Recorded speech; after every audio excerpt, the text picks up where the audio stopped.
I caught you. You were about to hit the boost button, weren't you? Don't lie. I can see your finger hovering over the boost button. Do not boost your ad. Just don't do it. If you want to run an ad, or if you've ever run an ad and you said ads don't work, it's probably because you hit the boost button and didn't learn how to actually run ads. So, this is a quick run through on how to run an ad on the Meta Ads Manager platform, Meta for Facebook and Instagram. So, whenever you're going to run ads on either of those two platforms, you should always be doing it through Ads Manager and not the boost button. So here's some basics. Let's run through it.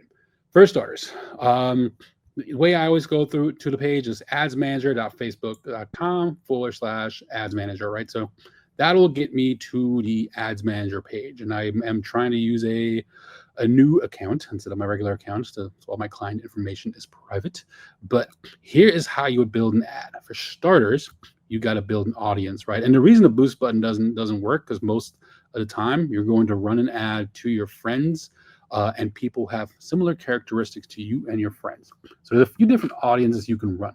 It's custom audiences, lookalike audience, and saved audience. When you first do an ad, right, you're going to need to figure out who your audience is, and you're going to do what's called a fan finder campaign, right? So I have a few audiences already pre-saved here, but let me just show you one more and I'll add one more to it, right? So if I were to run an ad with a saved audience, now Facebook or Meta has a bunch of new features. And again, this is for ads on Meta, on Facebook or Instagram or all the Meta platforms, right? So if you're thinking I only want to run ads on Instagram, you're still going to do it through here and on a desktop or laptop. First thing I do is, if you know how to run ads and know how to set all this up, I always take off all the Facebook or the Meta Advantage settings, and I just go back to original settings, right? So first I'm going to switch to original audiences. Let's say you have a show, and your show is in Atlanta, Georgia. I'm going to pick Atlanta, Georgia. I'm going to go 50-mile radius from Atlanta. I'm going to name this audience, and let me see which artists pop up first, right? So let's say you're going to run an ad. Since I already had some rock pop artists listed, I'm going to create an ad for another rock audience or indie audience, but I'm going to run 18. I know, so you could have ages 18 to 65. That's what most people do, and it kind of just let the algorithm do its thing. But if you're 100% sure where your audience range is, I would stay as close to that range as possible, right? So for me, I'm probably going to do 18 to 40. They do lean younger. There's going to be some people in their 30s for this audience, for this example. So I'll do 18 to 40. I mean, you could go 18 to 45 maybe if you wanted to. I will say, in good marketing back in the day before all this digital ad stuff, marketers would always preach your age range should be 5 to 10 years, which is still true. Because if you go to a show, think of any show you ever went to. Yes, you're going to see a teenager. Yes, you're going to see an older person. But I guarantee you 80% of the people there will fall within a 5 to 10 year age range. There are a few exceptions. One of those exceptions is probably whenever there is a giant TV show touring. So if you went to see like Dancing with the Stars or an American Idol tour or something, then you'll have more families because that's where the audience is.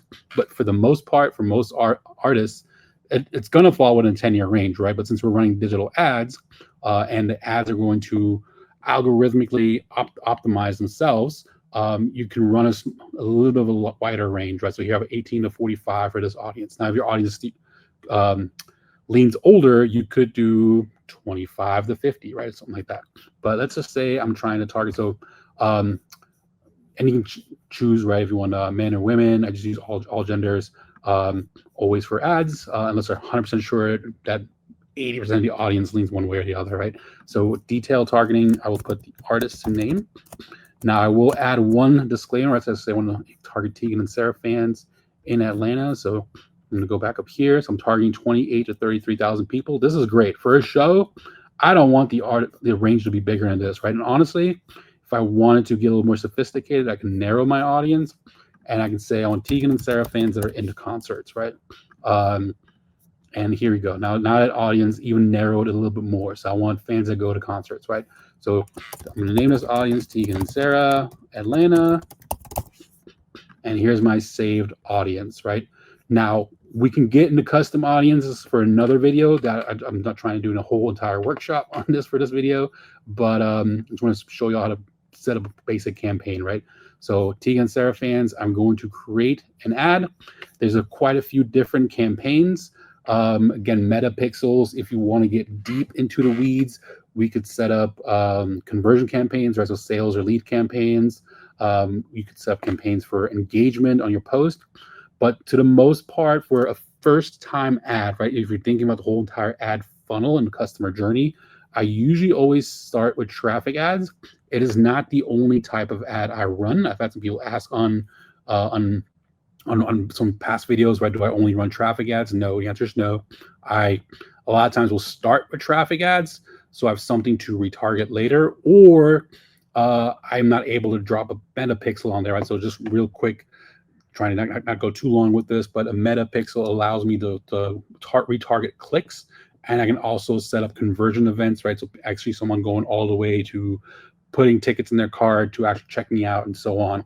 However, sometimes a promoter or venue may not give you the ability, don't know how, or for whatever reason don't want to allow you to drop their metapixel code on their website. There is a workaround on that. You could build a custom landing page on your website, right? So that's you're playing in Atlanta show page, and if you are going to do that, that page should also have some of your videos embedded and some more information about you, so it becomes like an education stage as well. But right at the top, very easily, click here for tickets, then it'll go to the venue page, and you can put a pixel on that page so you can retarget through there. That is a strategy that works. One thing I don't love about it, it does create another click, which means you are going to lose audience whenever they have to click. However, it is a very, very good strategy. Some people use it. I'm a fan and a champion of it. But if you're just trying to get as much traffic as possible in your first campaign, there's nothing wrong with running a traffic ad if you have a decent enough budget to be able to at least retarget something later on, right? It's like retarget video views. So we're going to continue.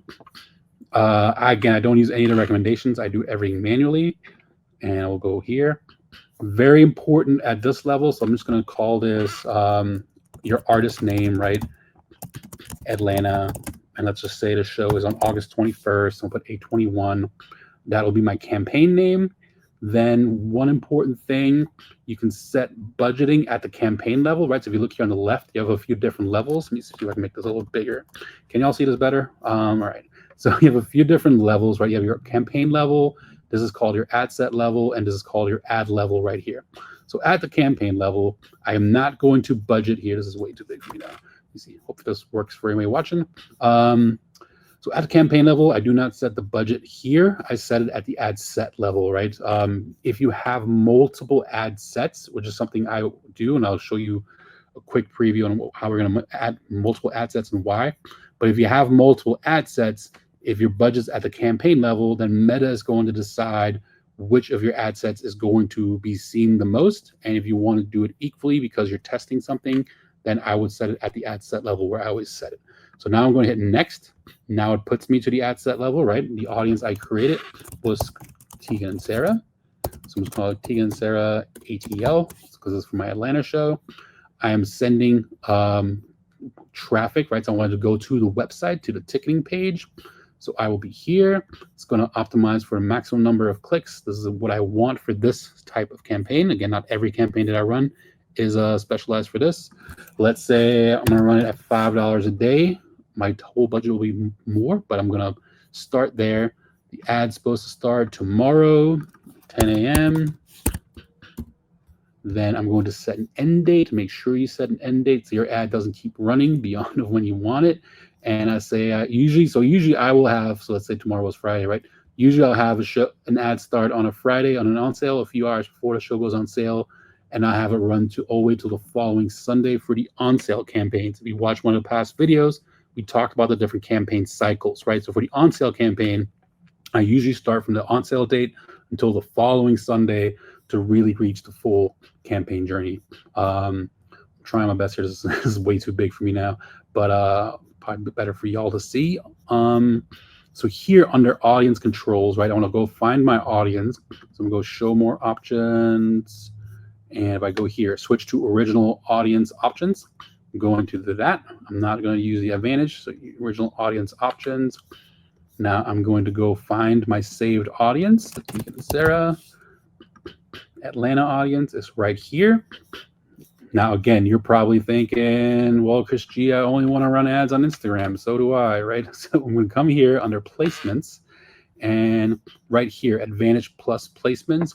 Here it's going to place on all the Meta platforms. I don't want that. I'm going to hit edit, and what happened? Manual, Advantage Plus placements, manual placements.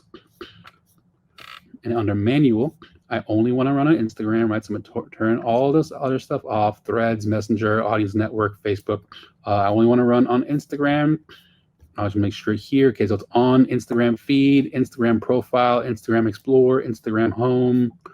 Good with all that. Stories, Instagram Reels, profile Reels.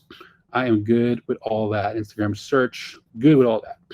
I'm going to go next to my ad level. And what did I... use good naming, like label your ads really well so you know what it is and you don't have to remember, right? So this is my Tegan and Sarah audience in Atlanta. If you wanted to, you could even name this entire campaign. This is your fan finder campaign, right? Or your awareness campaign, right? You're creating awareness around the show coming. Fan finder, and I'm not going to get into the details on this one, but here you're going to connect your page. I'm not going to open it because I don't want to be respectful and private to all my clients. But if you drop this down, if you have multiple pages, all the pages you have advertiser access to will show up here. If they're connected to an Instagram account, they'll connect. If you have an Instagram account but not a Facebook page, you do need a Facebook page that your Instagram account is connected to. Now, I've seen artists that don't use their Facebook page at all. They just have like kind of a landing graphic and stuff in there on there so they can run ads, and that's about it, right? And I guess this guy's not a client of mine, so I don't mind pulling it up. But there's a rapper, Kinola, that I've talked about recently, right? And as an example, like, he doesn't use his Facebook page at all, right? He has like a landing graphic and barely any followers, but he has that because if you go to the about and page transparency, look at all, go to his ad library. All the ads are off now. He used to run a lot of ads. But if I go to inactive ads, well, even that's not showing up. Anyways, well, he was running ads from this page. Maybe I'll clip this out. Maybe not. But anyways, but that's where you can see what ads people are running currently, right? And maybe that's like the wrong page. But anyways, but you have to have a Facebook page to connect your Instagram account if you're going to run it through Ads Manager. You can boost directly from Instagram, and that's probably why some people boost because they're just being lazy. Here, you would just click your ad. I find your ad creative, which if you continue to scroll down, destination, make sure you have the correct URL, right? Copy and paste the ticketing link in here. Then browser add-ons. We're not doing any of these add-ons. We're just trying to send traffic to that page. Set up creative. You're going to add a video. I will highly recommend to run video ads and only video ads. You're going to put your link in here again. Let me see if it'll allow me to go to the next page. Yep. You'll go here. You'll upload your video. And again, run. So you'll upload it here, and then your video will show up. You can select your video. Run video ads and only video ads until you're a stadium artist, or you can send out a tweet and a show will sell, or a tweet, old school, or you can put one post on your story or something, and the ad will show up, or your show will sell out on just based on that.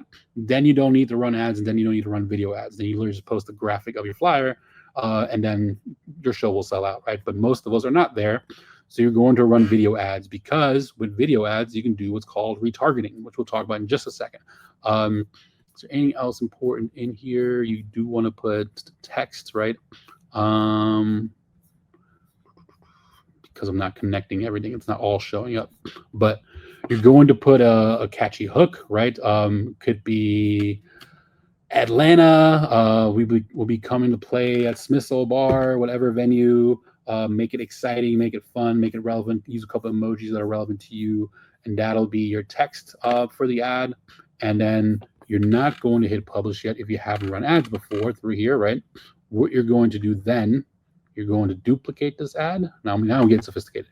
If you've never run an ad before, just run that and that's it, right? Next level of ads, right? And I picked, as you notice, I picked only one artist in the audience, which is Tegan and Sarah. If you want it, you could do a few artists that are similar to your style and style music. However, if you want to figure out who really your audience is, right, you will separate those all out into individual ad sets. So I would go duplicate. Let's say I have 10 different artists I want to run. I would make 9 copies. And now everything about all these, right? So now you have a bunch of different, zoom out a little bit. Now you have a bunch of different ad sets here, right? Everything you've created up to this point is exactly the same. The only thing that you now have to go change is if I go to this first copy and I go down to my saved audience, and let's say I wanted to target Charli XCX, right? So now I'm targeting Charli XCX fans. Again, good, proper labeling. I will label this Charli XCX for Atlanta. I'll take the word copy out. Keep everything nice and clean. Again, here, Charli XCX. And that is it, right? And then you go to every single one of these, all the rest of these ads, and change the audience. You're going to run the exact same creative, the exact same video, the exact same ad copy, and all of that. The same link, same dates, everything will stay the same. Why would you do this? Because you're trying to figure out who really is your audience, right? And which video should you run? If you look at your Reels or your TikToks or your YouTube Shorts, look at the video that stands out the most, right? It should be your music. The ones that tend to do the best are something that's live and more stripped down organic, like not live on a stage or at a show, but I am sitting here right now holding an acoustic guitar and I'm playing a song live, right?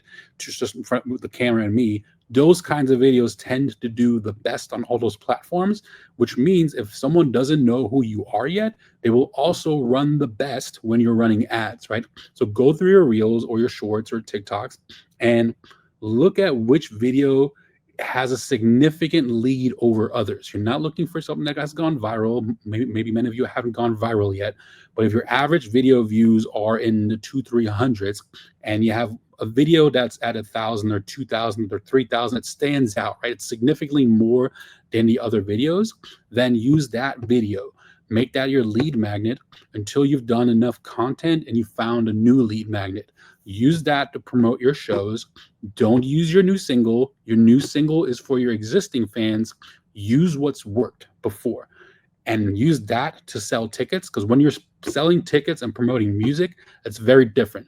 When you're into selling tickets, you're in the ticket selling business and you want to use what has worked in the past to sell tickets to shows. If you're selling your music, then you're going to sell the new single, of course, and the best audience to promote your new single to is your existing audience, right? So people have already gone to shows, already are on your email list, already are engaging with content. You're going to run ads to that audience predominantly, but of course, you're still trying to find new fans. And now if your new single overtakes your previous top single, and that becomes your new lead magnet to sell tickets and to build your email list and to build your business and everything else. But until you have that new lead magnet, you'll just continue to promote the new lead magnet, find new fans, and your singles are to existing fans. This was a very even basic.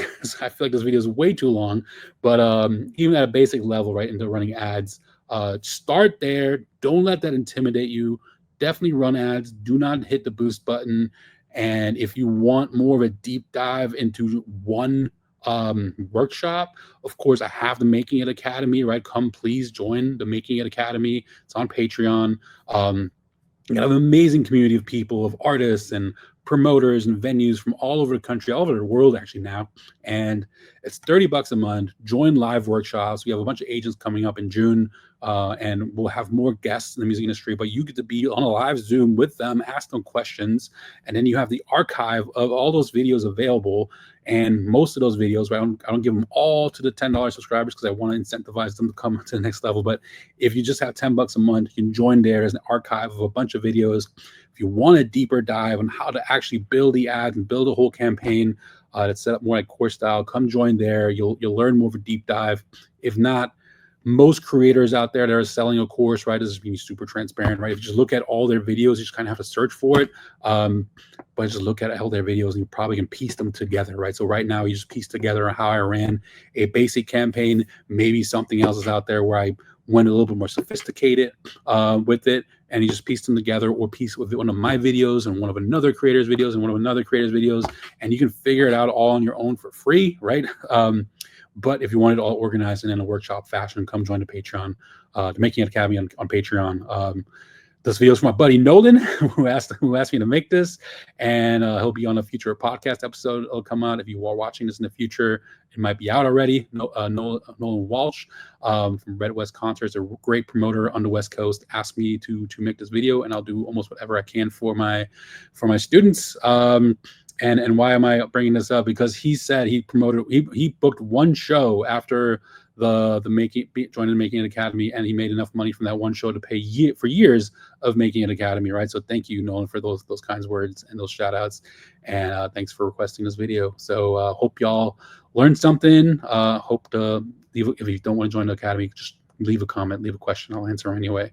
And until next time, lead with kindness, be mindful of others, and remember, we are in an industry to make people happy. Peace, my friends.